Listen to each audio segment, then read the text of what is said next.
Something different happened last fall. For the first time in a long time, I made a Pixel phone as one of my daily drivers, and it's a decision I don't regret after putting the Pixel 8 Pro through countless photo shootouts and comparisons against all the best phones around.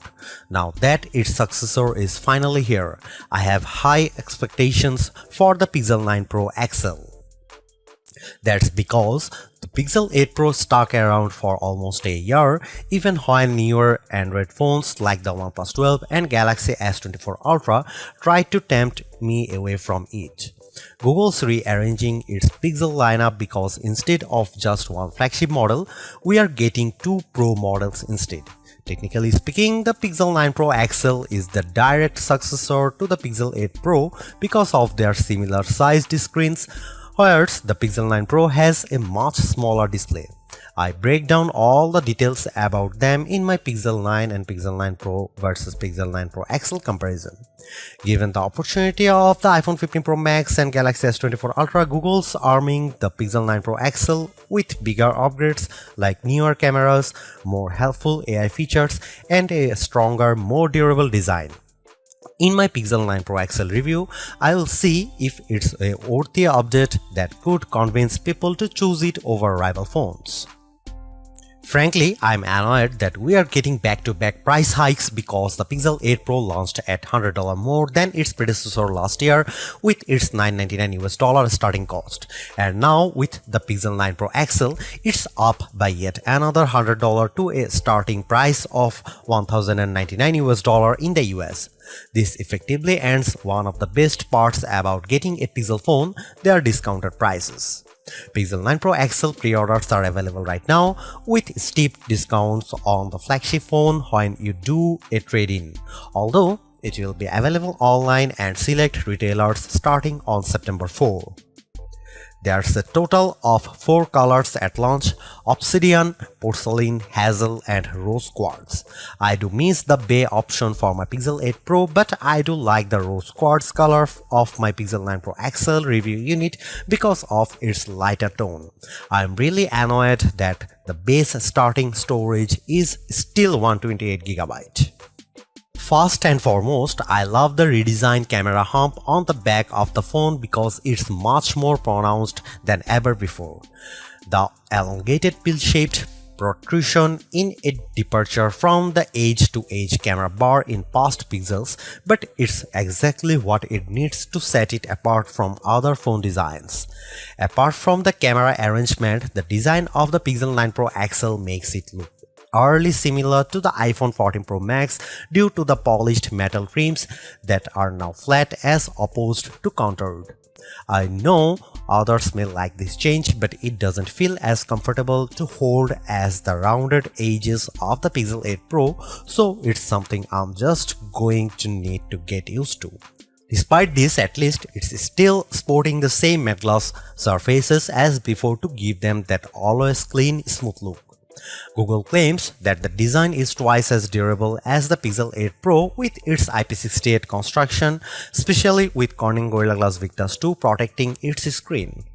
During its Made by Google event, the company made an outrageous claim that Pixel 9 Pro XL 6.8-inch Super Actua display reaches a peak brightness of 3000 nits.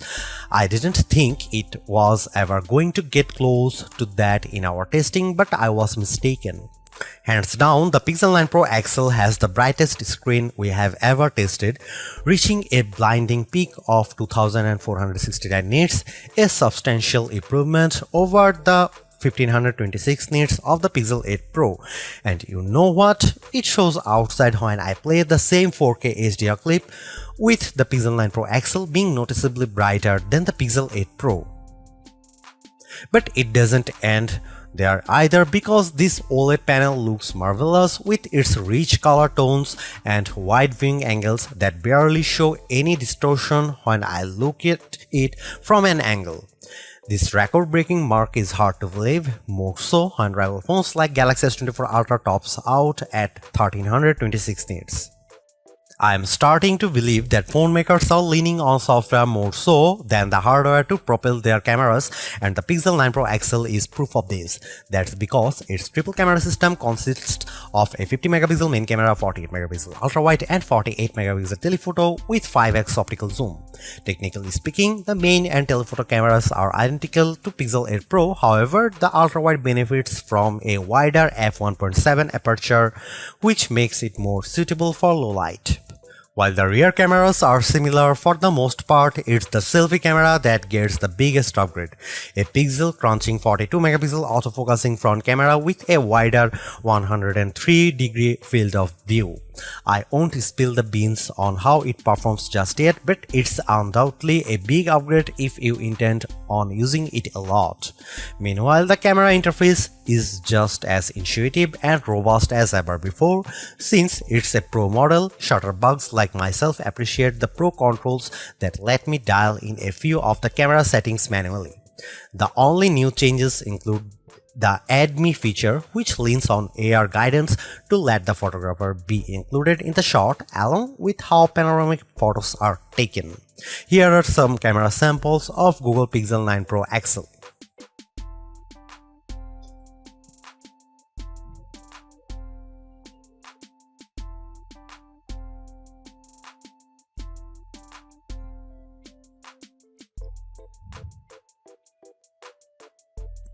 Another reason to choose the Pixel 9 Pro XL is because of its ability to shoot at up to 8K 30 FPS, whereas the previous Pixel 8 Pro caps out at 4K 60 FPS. On one hand, I like the extra utility of 8K recording because it gives me more playing zoom to edit videos by cropping them or adding digital pans or zooms in my video editing software, but you will need a high performance machine to handle them. While there are plenty of shooting modes and settings to adjust with video, like choosing between 24, 30 or 60 FPS, it still lacks full manual controls to get me the look I really want to go after. Here are some video samples of Pixel 9 Pro XL.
Clearly, there are improvements with the Pixel 9 Pro XL. Apart from its brighter display and longer battery life, everything else about the Pixel 9 Pro XL feels like its modest upgrade at best, which is made tougher due to its $100 price increase.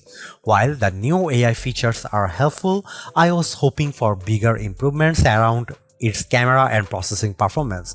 Given that the Pixel 9 Pro has the same exact camera arrangement as this, there isn't much justification on picking the Pixel 9 Pro XL for photography. And compared to its direct rivals, the Galaxy S24 Ultra and iPhone 15 Pro Max, they definitely cost more but have better performance overall.